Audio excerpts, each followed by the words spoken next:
Fala galera, beleza? Eu sou Marcelo Ximenes e hoje eu vou falar um pouquinho aí sobre o efeito da precedência ou o efeito da primeira frente de onda. E também falarei um pouquinho aí sobre o efeito Haas.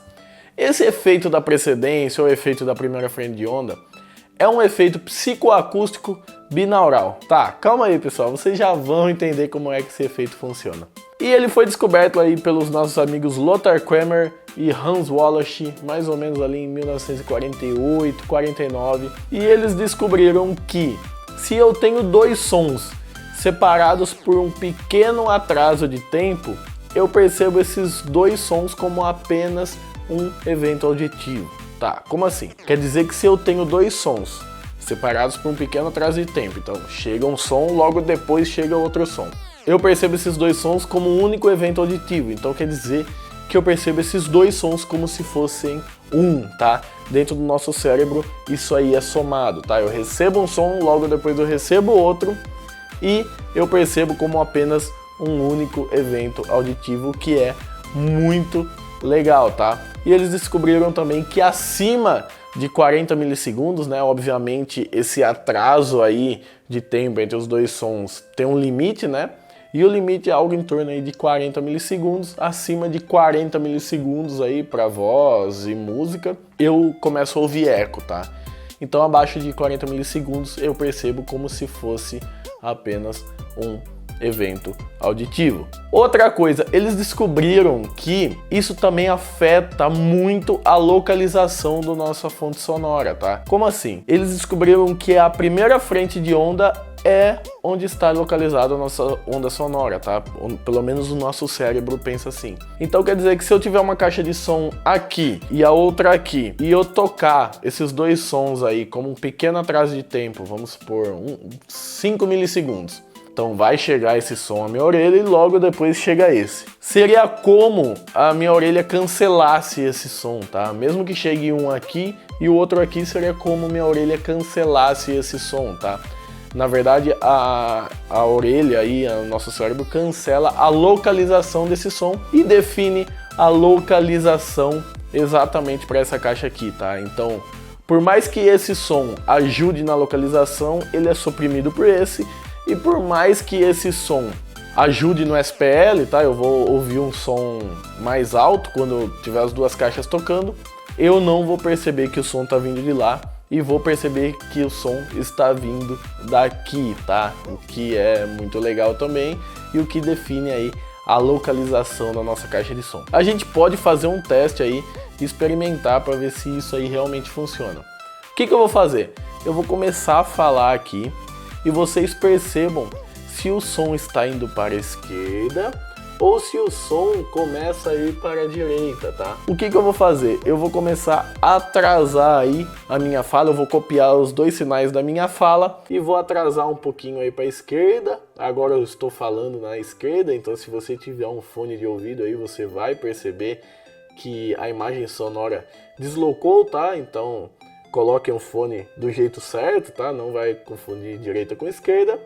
E se você perceber também, eu posso alterar essa imagem sonora aí para o lado direito, tá? Então parece que eu tô falando com vocês, estou falando aqui do centro, por mais que o lado L e o lado R do sinal que eu tô enviando pro seu fone é o mesmo, tá? Com a mesma intensidade, com o mesmo SPL, só pela diferença de tempo você percebe aí a localização alterada, tá? E isso é muito legal para quem usa sistema de som interno, tá? Então você pode fazer o palco sonoro aí para ajustar exatamente onde você quer os instrumentos, tá? O som tem que vir da frente e não só do tweeter esquerdo, só do mid-bass esquerdo, só do tweeter direito, só do mid-bass direito, tá? Então esse é um dos motivos aí também que você precisa sentar no meio do cinema, tá? Senão, se você sentar um pouquinho para a esquerda, você vai perceber que o som só vem da esquerda, mesmo você recebendo o som do lado direito, tá?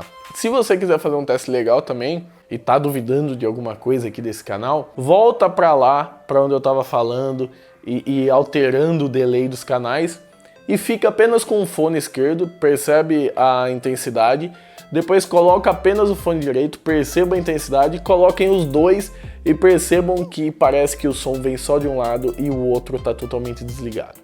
E também temos o efeito Haas, né? O efeito Haas foi descoberto lá pelo nosso amigo Helmut Haas em torno de 1951 e ele fez alguns experimentos aí para perceber como a fala humana é afetada colocando aí apenas uma reflexão coerente, tá? Então ele foi lá no topo de um prédio lá, né, na cobertura de um prédio, onde não tinha muitas reflexões, e aí foi simulando algumas reflexões coerentes ali e percebendo como ele conseguia ganhar em SPL, em largura de palco, localização, tal.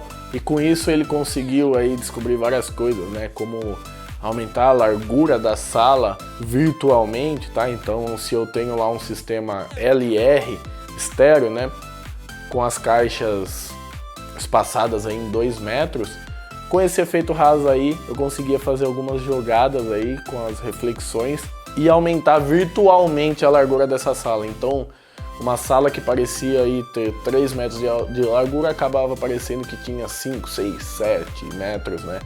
Porque as reflexões davam a impressão que o som não vinha das caixas, e sim muito mais para a esquerda e muito mais para a direita, né? Como se as caixas estivessem espaçadas aí em 5, 6 metros. Também aí fizeram o uso, né, do efeito Haas para reforço acústico, né? Então descobriram lá que se você colocar uma caixa no canto da sua sala, o seu subwoofer toca mais, algumas jogadas aí de delay nos palcos aí, né? E aí você colocava uma caixa no palco aí, na frente do palco, colocava caixas nas laterais do palco aí também, e fazia os ajustes de delay e você só percebia o som vindo do palco e não percebia a localização dessas duas caixas, mas elas ajudavam e muito aí no SPL.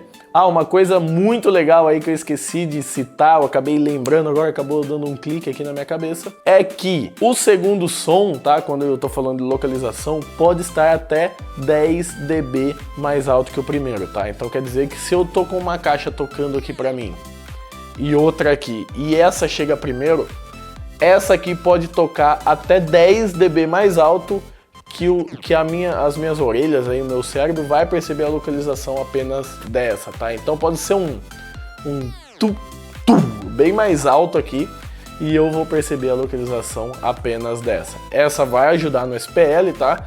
Vai somar com a primeira e eu vou ter um som mais alto, mas pra mim vai parecer que o som vem apenas daqui.